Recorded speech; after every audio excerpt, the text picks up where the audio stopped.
I was road tripping around Alberta and had a day snowboarding at Lake Louise. One of the last days we were snowboarding before we were due to depart Canada.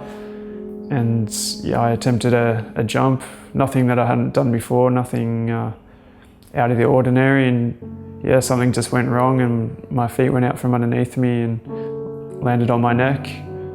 I had a brief loss of consciousness, but then sort of woke up just lying on the snow like starfish, pretty much straight in for surgery for 6 or 7 hours. And then, yeah, woke up in ICU with diagnosis of quadriplegia. So it's pretty full on.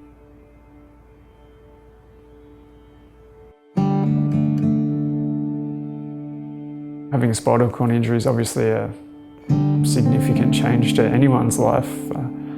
I thought I had my life on track basically, and I had a successful business of my own and a partner, and was living out of home, and thought life was heading the right way that it's supposed to, I guess. I met Jason about 10, 11 years ago, so we've been together for nearly 10 years. We were dating for 7 before he had his accident. So we met back pre-high school. Yeah. At the time I had tubes down my throat, so I couldn't talk. I couldn't use my hands to signal. It was a pretty tough time, so you're sort of mumbling and trying to point and use your arms as much as you can.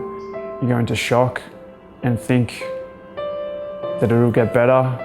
I was back here and I was actually the one that got the phone call from the hospital to say Jason's been in an accident. Yeah, you sort of just realise that it's not going to be easy. Everything about being in a wheelchair is hard. People, they see you in a wheelchair and they think, oh, he's in a wheelchair. They never actually see further into you and see every day the little things that you do, how hard they are. Getting out of bed, getting dressed, showering, toileting. Mobility now is quite difficult being in a wheelchair.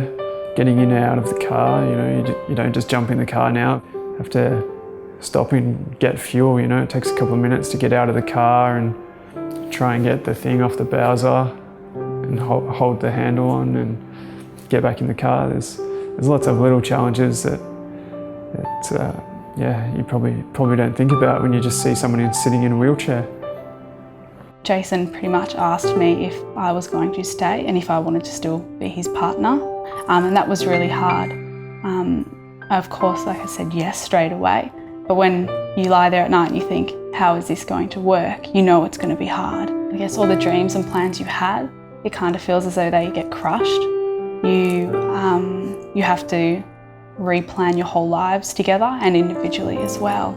The time that happened is still hard to look back on, but I kind of think of it that there's no point sitting and dwelling on what's happened, and better off just pushing on and trying to achieve things in a different way.